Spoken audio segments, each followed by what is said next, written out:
Hello everyone, today I will show you how to log into Snapchat without verification code. And here's how it is done. If you still have a device where you are logged in to Snapchat, go to the Snapchat app, tap your profile, settings, two-factor authentication. This will allow you to log in on a new device without needing a code. Let us have the second option. Open Google and search for Snapchat support or go to help.snapchat.com. Click on Contact Us. Select I can access my account, then choose I don't have my two-factor authentication code. You will see some suggestions, but if none work, you can still fill out a support form.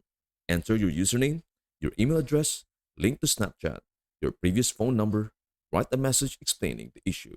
I no longer have access to my phone number. Please help me log in.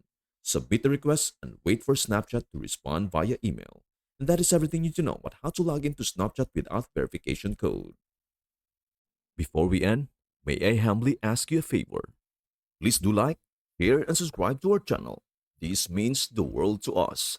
Thank you so much for watching. We hope to see you in our next video.